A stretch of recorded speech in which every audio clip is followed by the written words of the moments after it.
Hi friends, இன்னைக்கு எங்கள் வீட்டில் நாங்கள் சிக்கன் குழம்பு வைக்க போகிறோம். சிக்கன் குழம்புக்கு தேவையானதெல்லாம் பாருங்கள்.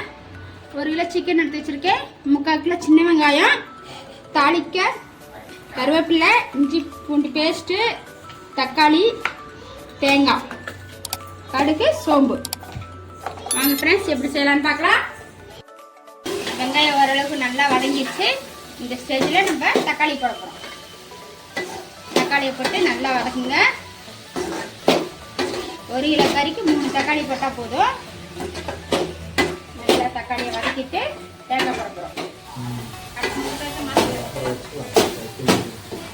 பாருங்க ஃப்ரெண்ட்ஸ், தக்காளி நல்லா வதங்கிட்டு இந்த ஸ்டேஜில் தேங்காயை போட போகிறோம்.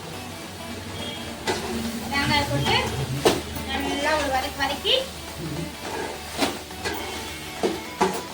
தேங்காய் ரொம்ப நேரம் வதக்க தேவையில்லை, சும்மா கொஞ்சம் நேரம் வதக்கினா போதும். இந்த ஸ்டேஜில் சிக்கன் மசாலா போடுறோம். தேங்காய் நல்லா வதங்கினதுக்கப்புறம் ஒரு 50 கிராம் சிக்கன் மசாலா பொடி போட போகிறோம்.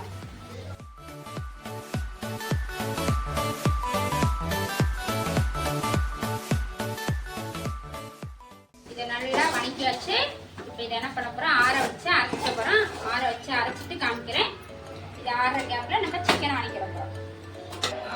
இப்போ ஒரு குண்டா வச்சிட்டோம். இந்த குண்டாவில் வந்து நல்லெண்ணெய் ஊற்ற போகிறோம். ஒரு 50 ml நல்லெண்ணெய் ஊற்றிக்கிங்க. அப்படின்னா தான் குழம்பு நல்லா டேஸ்ட்டாக இருக்கும். நல்லெண்ணெய் ஊற்றிட்டு ஒரு டேபிள் ஸ்பூன் போட போகிறோம். கடுகு போட்டுது. கடுகு நல்லா பொரிஞ்சாலே கருவேப்பிலை போட போகிறோம். பாருங்க ஃப்ரெண்ட்ஸ், கடுகு நல்லா பொரியுது. கடுகு பொரிஞ்சிடுச்சு. இப்போ நம்ம என்ன பண்ண போகிறோம், கருவேப்பிலை போட போகிறோம். இஞ்சி பூண்டு பேஸ்ட் போட போகிறோம்.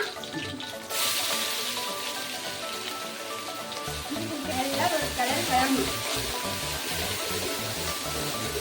வதக்குங்க. கையில் வச்சுன்னா இஞ்சி பூண்டு பேஸ்ட் எல்லாம் கருகிடும்.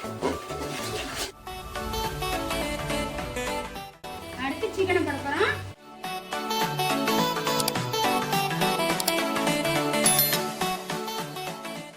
சிக்கன் போட்டது நல்லா வதக்கணும். பாருங்க ஃப்ரெண்ட்ஸ், இப்போ சிக்கன் வதக்கிறதுக்காக லேசாக உப்பு போட போறேன்.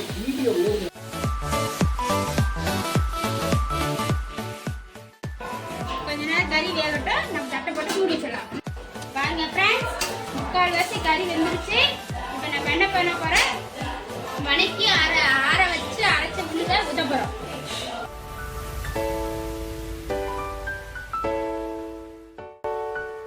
சுவைக்கு தகுந்த அப்படி உப்பு போட்டுக்கோங்க. நம்ம வீட்டில் அரைச்சா மிளகாய் பொடி கொஞ்சம் போடணும்.